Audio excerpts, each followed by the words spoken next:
नमस्कार, यो हो समाचारमा स्वागत छ। म शशि नेपाल। म अपेक्षा तिमिल सेना। सुरु गरौँ अहिलेसम्मका प्रमुख समाचारबाट।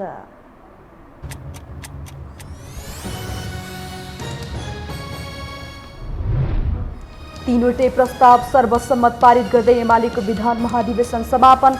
वरिष्ठ उपाध्यक्ष र उपमहासचिव पद थपियो। पार्टीमा कसैको देवत्वकरण नभएको ओलीको भनाई। मन्त्रालयको भागबण्डा टुङ्ग्याउन सत्तारूढ दलको कार्यदल गृह कार्यमा 3 मापदण्ड तयार। शीर्ष नेताको बैठकले अनुमोदन गरेपछि मन्त्री परिषद विस्तार हुने दावी। कांग्रेस सभापति देउवाको गृह जिल्लामा पौडेल पक्षद्वारा आयोजित भेडामा झडप। काठमाडौँ महानगरमा नेतृत्व चयनका लागि मतदान सम्पन्न, मतगणना जारी। परराष्ट्र मन्त्री खड्काको शपथ विरुद्ध परेको रिटमा अन्तरिम आदेश दिन सर्वोच्चद्वारा अस्वीकार। कार्तिक 8 गते दुवै पक्षलाई झिकाउन आदेश। र एभरेस्ट प्रिमियर लिग टी20 क्रिकेटमा विराटनगरको सान्तवना जित। काठमाडौँ किङ्स 11 7 रनले पराजित। 3 खेलमा 2 अङ्क जोडेको काठमाडौँ 5औं स्थानमा।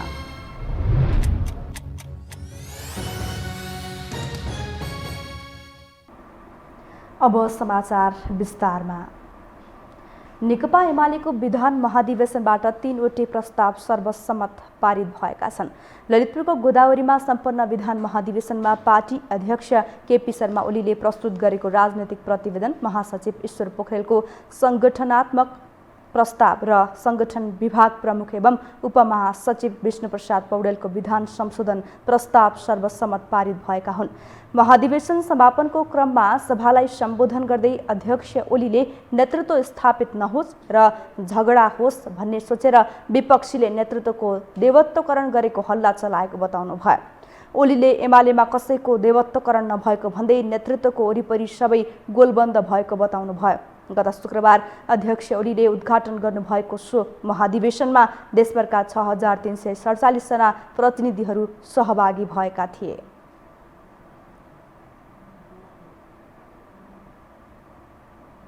पहिलो पटक अभ्यास गरिएको विधान महाधिवेशन मार्फत नेकपा एमाले अध्यक्ष केपी शर्मा ओलीलाई सुरक्षित बनाउँदै संशोधन सहितको नयाँ विधान व्यवस्था गरेको छ।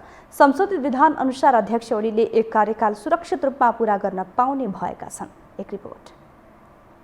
बहुचर्चित 70 वर्षीय उमेर हदका विषयमा नेकपा एमालेका उपमहासचिव तथा संगठन विभाग प्रमुख समेत रहेका विष्णु पौडेलले आइतबार अलि ढिला गरी जवाब दिए, तर अध्यक्ष केपी शर्मा ओली सुरक्षित हुने गरी दिए। अध्यक्षमा मात्र शक्ति केन्द्रित गर्न नहुने, पदाधिकारीको संख्या बढाउनु पर्ने र 70 वर्षीय उमेर हद कायम गर्नुपर्ने सुझाव समूहगत छलफलमा आएका बेला अध्यक्ष ओली नै सुरक्षित हुने गरी संशोधन सहितको विधान व्यवस्था गरिएको छ। कुनै पनि कमिटीको कार्यकारी पदमा 70 वर्ष पुरा नहुँदासम्म उम्मेदवार हुन पाउने र कार्यकालको बीचमा 70 वर्ष पुरा भएमा सो कार्यकालभरि आफ्नो जिम्मेवारीमा आफ्नो पदमा रहेर कार्य गर्न पाउने यस खालको व्यवस्था गर्नुपर्छ भनेर चाहिँ म कमरेडलाई राख्न चाहन्छु। कमरेडले बुझ्नुभयो होला। कुनै पनि कमिटीको कार्यकारी पदमा कमरेडले हाँस्नु भएको छ, ताली बजाउनु भएको छ, ठिक छ।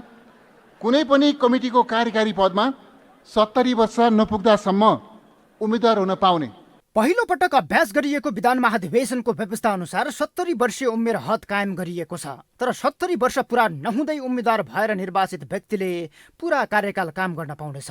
यसले आगामी फागुनमा 70 पुग्न थालेका अध्यक्ष ओलीलाई मङ्सिरमा हुने 10औं महाधिवेशनबाट पुनः नेतृत्वमा आउने बाटो खुलेको छ। तर अध्यक्ष ओली सुरक्षित बनेका बेला 10औं महाधिवेशनपछि दोस्रो तहका नेताहरू भने सङ्कटमा पर्नेछन्। विधानको व्यवस्था बमोजिम उमेर हद र उही व्यक्ति उही पदमा मात्र 2 कार्यकाल रहने भएपछि ओली पछि नेतृत्वमा आउने आकांक्षा देखाएका 68 वर्षीय ईश्वर पोखरेल, 67 वर्षीय सुभाष चन्द्र नेङमाङ, उति नै उमेर समूहका अष्टलक्ष्मी साक्य र युवराज गेवाली विदाई हुनेछन्। उस्तै बहुचर्चित पात्र 65 वर्षीय भीम रावल र उति नै उमेर समूहका सुरेन्द्र पाण्ड्य र रघुजी पन्त पनि 10औं महाधिवेशनपछि नेतृत्वमा आउन उमेर आकर्षित हुनेछ। नेतृत्वमा आउन सक्ने दोस्रो तहका नेताहरू रिटायर्ड भएपछि तेस्रो पुस्ताका नेताहरू 10औं महाधिवेशनपछि नेतृत्वमा हाबी हुनेछन्, जसमा विष्णु पौडेल, शङ्कर पोखरेल, घनश्याम भुसाल, योगेश भट्टराई र प्रदीप गेवाली लगायतका नेताहरू हाबी हुने देखिन्छ। सँगसँगै हामी केमा विश्वास गर्छौँ भने कमिटी प्रणालीमा विश्वास गर्छौँ, सामूहिक नेतृत्वमा विश्वास गर्छौँ, छलफलबाट निष्कर्षहरू निकाल्ने कुरामा विश्वास गर्छौँ, नयाँ आवधिक र सकेसम्म निर्भुल निष्कर्षहरू निकाल्छौँ। हामी कसैलाई देवता मान्दैनौँ, देवत्वकरण गर्दैनौँ, तर लिडरसिप हुन्छ, लिडरसिपका वरिपरि पार्टी एकत्रित हुन्छ, आन्दोलन एकत्रित हुन्छ। 2075 जेठ 3 मा एमाले र माओवादी एकता हुँदा 70 वर्षे उमेर हद ओली र पुष्पकमल दाहाल प्रचण्ड मिलेर हटाइदिएका थिए। गत वर्षको फागुन 23 मा एमाले भ्युटिएपछि ओलीले एकलौटी रूपमा विधान संशोधन गर्दै फागुन 28 मा पुनः उमेर हद हटाए। यद्यपि 10औं महाधिवेशनमा पुनः ओलीले आफूलाई सुविधा हुने गरी उमेर हद कायम गरेका छन्। 3 दिनसम्म चलेको विधान महाधिवेशनले पदाधिकारी र संरचनामा समेत हेरफेर गरेको छ। अब पार्टी संरचना 225 सदस्यीय केन्द्रीय कमिटी हुनेछ भने 45 सदस्यीय स्थायी कमिटी हुनेछ। पार्टीको मूल संरचना भने 15 सदस्यीय सचिवालय रहनेछ। समूहगत छलफलका क्रममा पदाधिकारी बढाउनु पर्ने सुझाव आएको थियो, तर पदाधिकारी चुस्त राख्नुपर्ने भन्दै अध्यक्ष 1, वरिष्ठ सहित 5 उपाध्यक्ष, महासचिव 1 र उपमहासचिव 1 रहने व्यवस्था गरिएको विधानमा 7 सचिव निर्वाचित हुनेछन्। यो हो टेलिभिजनका लागि क्यामेरामा सुरज श्रेष्ठका साथमा सन्तोष विके थापा, काठमाडौँ। मन्त्रालयको भागबण्डा टुङ्ग्याउन सत्तारूढ दलको कार्यदल गृह कार्यमा जुटेको छ। सरकार बनेको 3 महिना हुँदा समेत मन्त्री परिषदले पूर्णता पाउन नसकेपछि कार्यदलमा छलफल भएको हो। प्रधानमन्त्रीको सरकारी निवास बालुवाटारमा सत्तारूढ दलको कार्यदलको बैठकमा मन्त्रालय भागबण्डाबारे छलफल भएको एक सदस्यले जानकारी दिए। बैठकले मन्त्रालयको भागबण्डा मिलाउन 3 मापदण्ड तय गरेको छ। उक्त मापदण्डलाई थप परिमार्जन गरेर शीर्ष नेतालाई बुझाइने भएको छ। कांग्रेस महामन्त्री पूर्णबहादुर खड्का नेतृत्वको कार्यदलको बैठकमा कांग्रेस, माओवादी, एकीकृत समाजवादी र जसपाका प्रतिनिधि सदस्य छन्। खड्कालाई कोरोना संक्रमण भएकोले आजको बैठकको संयोजन कानुन मन्त्री ज्ञानेन्द्र बहादुर कार्कीले गर्नुभएको थियो।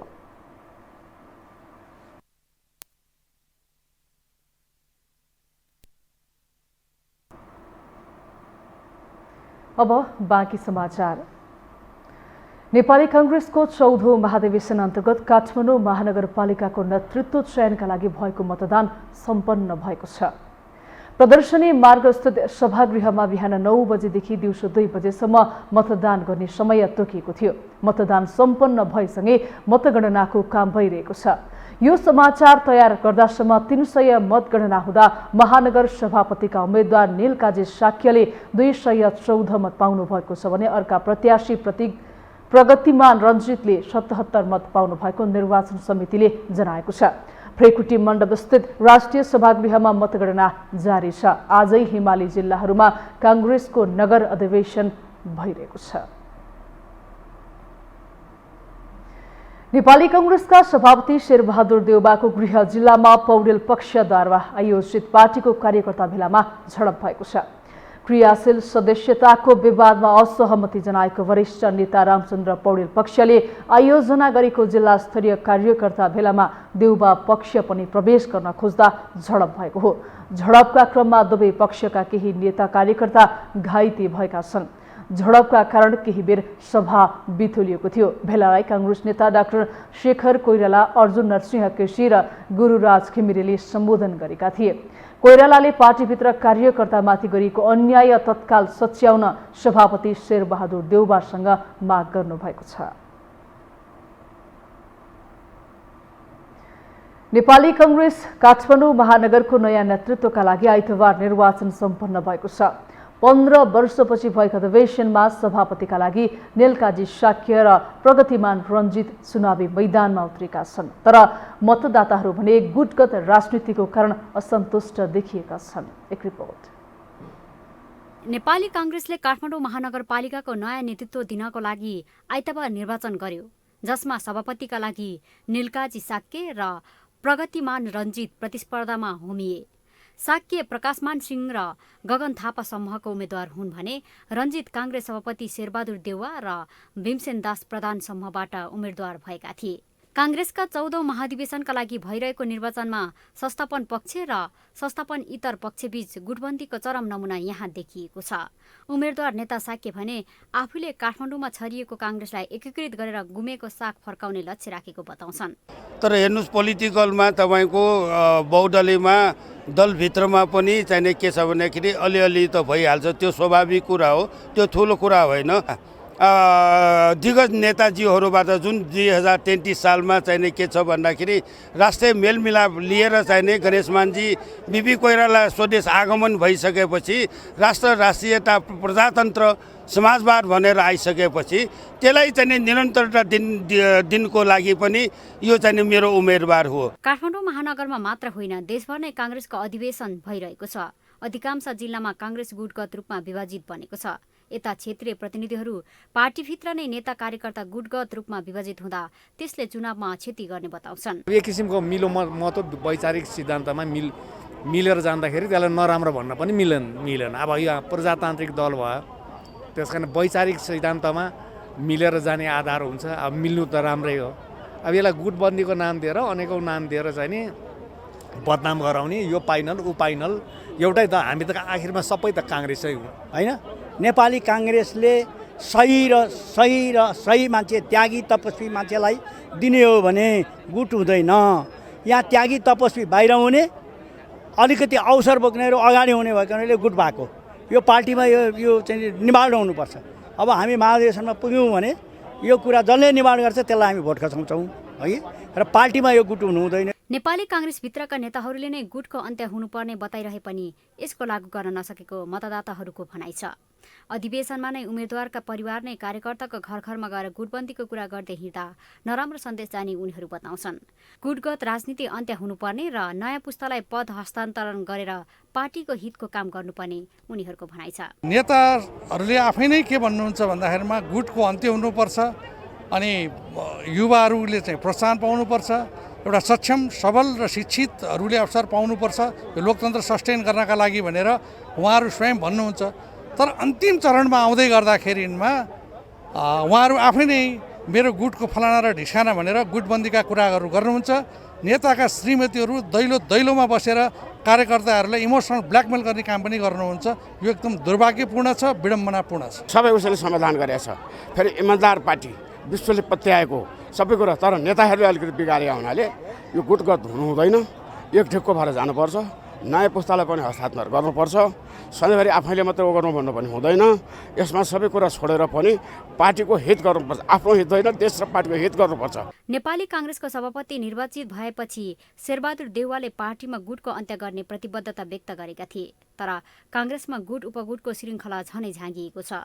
त्यसको असर यति बेला वार्ड तहसम्म देखिएको छ। यो हो टेलिभिजनका लागि क्यामेरामा सञ्जय घिमिरेका साथमा लीलामा ठटाल, काठमाडौँ। हामीसँग समाचार बाँकी नै छन्, अहिलेलाई विश्राम।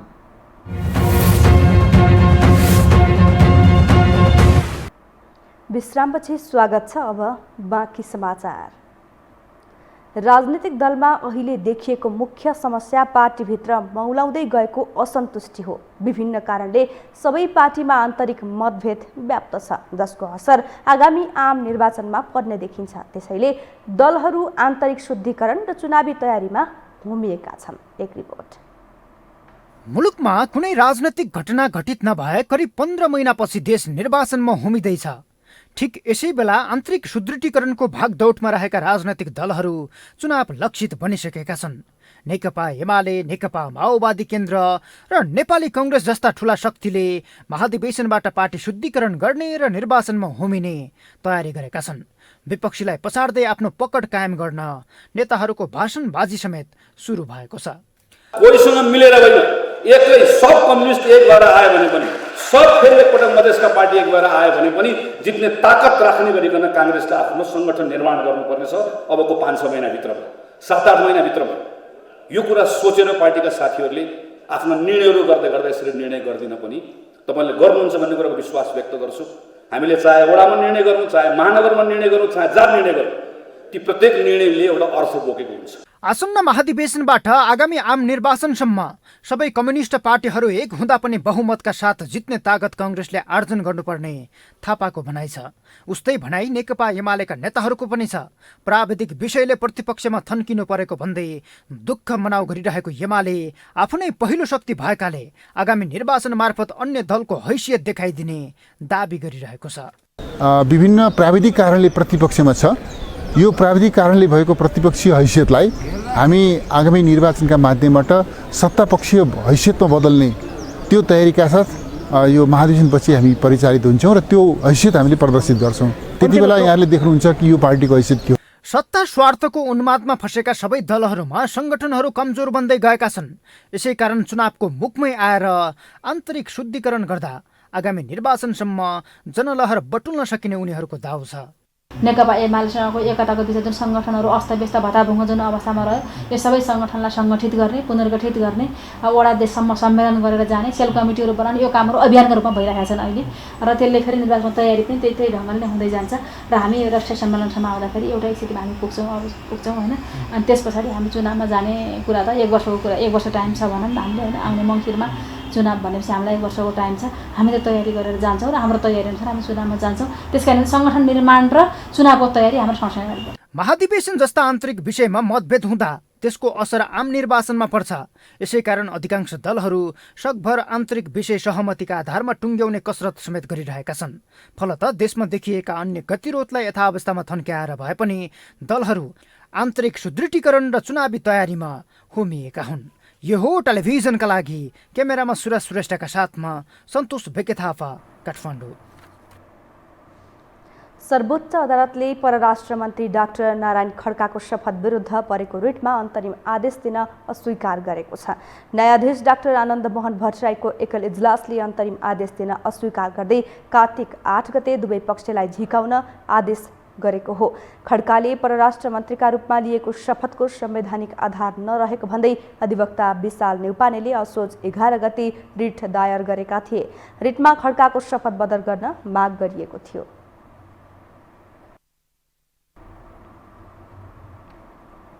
अब बाँकी समाचार। पछिल्लो 24 घण्टामा 679 जनामा कोरोना भाइरसको संक्रमण पुष्टि भएको छ। 10,920 को कोरोना परीक्षण गर्दा पीसीआर विधिबाट 564 र एन्टिजेन विधिबाट 105 जनामा कोरोना पुष्टि भएको हो। पछिल्लो 24 घण्टामा थप 7 जनाको मृत्यु भएको छ। यो सँगै नेपालमा कोरोनाले ज्यान गुमाउनेको कुल संख्या 11,164 पुगेको छ। त्यस्तै आज थप 1,405 जना संक्रमण मुक्त भएका छन्। हालसम्म कोरोना मुक्त हुनेको संख्या 7,69,224 रहेको छ। नेपालमा हाल सक्रिय संक्रमित 16,804 रहेका छन्। स्वास्थ्य तथा जनसङ्ख्या राज्य मन्त्री उमेश श्रेष्ठले दशैं लगत्तै 18 वर्ष मुनिका बालबालिकाका लागि कोरोना विरुद्धको खोप लगाउन सुरु गरिने बताउनु भएको छ। आज कान्ति बाल अस्पताललाई बुद्धिस्ट चुजी च्यारिटी फाउन्डेसनले स्वास्थ्य सामग्री हस्तान्तरण गर्न आयोजित कार्यक्रममा बोल्दै राज्य मन्त्री श्रेष्ठले 18 वर्ष मुनिका बालबालिकाका लागि कोरोना विरुद्धको 1 करोड खोप आउने सुनिश्चितता भइरहेको बताउनु भयो। यसका लागि 40 लाख मोडर्ना र 60 लाख फाइजर खोप खरिदको व्यवस्था गरिसकिएको उहाँले बताउनु भयो। दशैं लगत्तै 1 लाख फाइजर खोप आउने उहाँले जानकारी दिनुभयो। के हुने भने एउटा जनमानसमा ठुलो एउटा चिन्ताको विषय छ। त्यसमा पनि सरकारको तर्फबाट यसलाई उच्च प्राथमिकता दिएर 1 करोड खोप, जसमा चाहिँ मोडर्ना 40 लाख र फाइजर चाहिँ 60 लाख खोपको खरिद गर्ने व्यवस्थापन सुनिश्चितता भइसकेको र राज्य मन्त्री श्रेष्ठले सरकारले कोरोना विरुद्धको खोपलाई पहिलो प्राथमिकता दिएको उल्लेख गर्दै तीनै तहको अस्पतालको व्यवस्थापकीय पक्षलाई सुधार्न नीति बनाउने तयारी सरकारले गरेको बताउनु भयो। सरकारले विशेष गरेर धेरै कुराहरूमा सुधार गर्ने, सबभन्दा पहिले चाहिँ हामीले यो कोभिड-19 यो भ्याक्सिनलाई नम्बर 1 प्राथमिकता दिएको छ। त्यसपछि व्यवस्थापकीय सुधार र यो तलदेखि इभन प्रत्येक स्थानीय भनौँ सरकारदेखि, प्रदेशदेखि, सङ्घदेखि यहाँ भएका चाहिँ हस्पिटल्सहरूलाई कसरी सुधार गर्न सकिन्छ त्यस विषयमा पनि गम्भीर भएर चाहिँ एउटा नीति बनाउन खोजेको छौँ। एक कार्यक्रमका बीच बुद्धिस्ट चुजी च्यारिटी फाउन्डेसनले कान्ति बाल अस्पताललाई 25 वटा भेन्टिलेटर सहितको स्वास्थ्य सामग्री हस्तान्तरण गरेको छ। कोशी टप्पु वन्यजन्तु आरक्षक कार्यालयको रैथाने मकुना हात्ती करेन्ट लागेर मरेको छ। आरक्षक छेउको धानबारीमा लगाइएको करेन्टमा परेर मकुना मरेको हो। कोशी टप्पु वन्यजन्तु आरक्षक कार्यालयले समेत मकुना करेन्ट लागेर मरेको पुष्टि गरेको छ। आरक्षकका संरक्षण अधिकृत अशोक रामले शरणको क्रममा धान खेतमा पुगेको मकुना हात्ती करेन्ट लागेर मरेको बताउनु भयो। उहाँका अनुसार हात्ती आज बिहान मृत भेटिएको थियो। आरक्षकका प्रमुख संरक्षक अधिकृत रामले मकुनाको मृत्युले आरक्षकलाई ठूलो क्षति पुगेको बताउनु भयो। उहाँले मकुना स्थानान्तरणको कुरो चलिरहँदा मृत्युको खबर दुःखद भएको बताउनु भयो।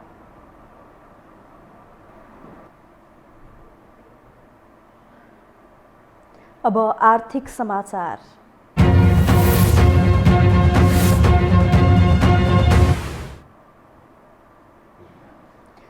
साताको पहिलो कारोबारको दिन आज शेयर बजार परिसूचक नेप्से थप 56 अङ्कले घटेको छ। आज नेप्से परिसूचक 56.48 अङ्कले घटेर 2576.95 बिन्दुमा झरेको हो।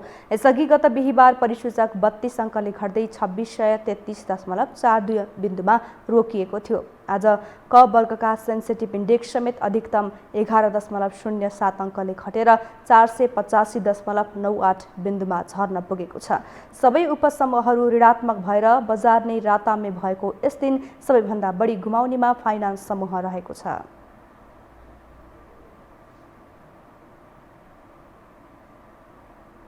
हामीसँग अन्तर्राष्ट्रिय र खेल समाचार बाँकी नै छन्। अहिलेलाई विश्राम।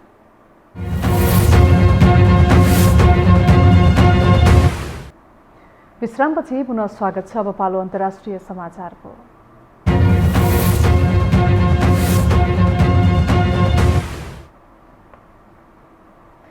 ब्राजिलमा राष्ट्रपति जैर बोल्सोनारोको विरोधमा हजारौं प्रदर्शनकारीहरू सडकमा उत्रिएका छन्। ब्राजिलको विपक्षी दल ट्रेड युनियनको संयुक्त आयोजनामा गरिएको प्रदर्शनमा हजारौं सर्वसाधारणको सहभागिता रहेको छ।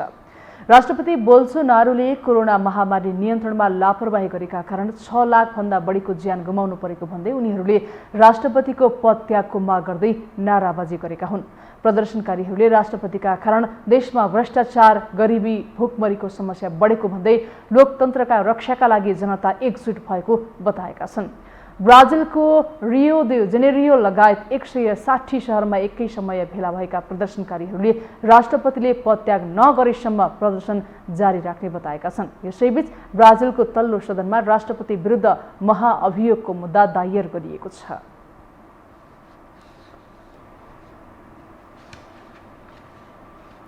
अब पालो खेल समाचारको।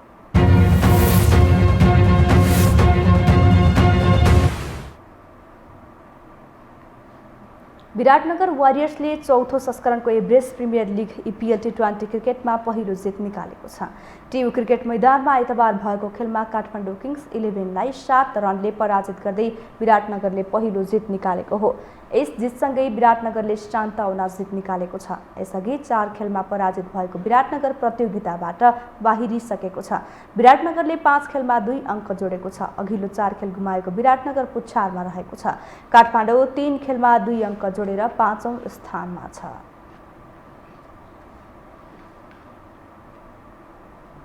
खेल समाचारसँगै हामी यो समाचारको अन्त्यमा आइपुगेका छौँ। बिदा हुनु अघि प्रमुख समाचार पुनः एकपटक।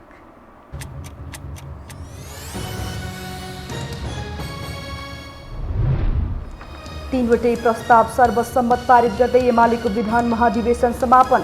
वरिष्ठ उपाध्यक्ष र उपमहासचिव पद थपियो। पार्टीमा कसैको देवत्वकरण नभएको ओलीको भनाई।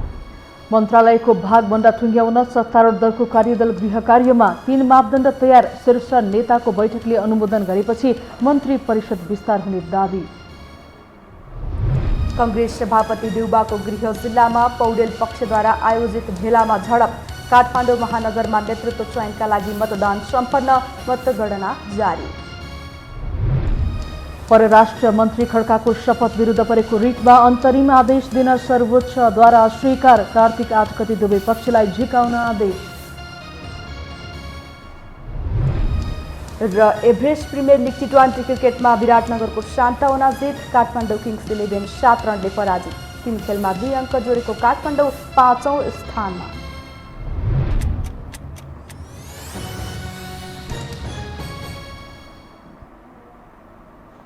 हवस् त, यो समाचार सकियो। समाचार बुलेटिनका साथै यो टेलिभिजनका सम्पूर्ण कार्यक्रम यो टेलिभिजन.com, यो खबर.com, युट्युब र फेसबुकमा पनि पढ्न र हेर्न सक्नुहुनेछ। मोबाइलमा यो टिभी एप डाउनलोड गरी हामीलाई प्रत्यक्ष हेर्न सक्नुहुनेछ। तथ्यसहितको निष्पक्ष समाचारका लागि हेर्दै रहनुहोला यो टेलिभिजन। नमस्कार।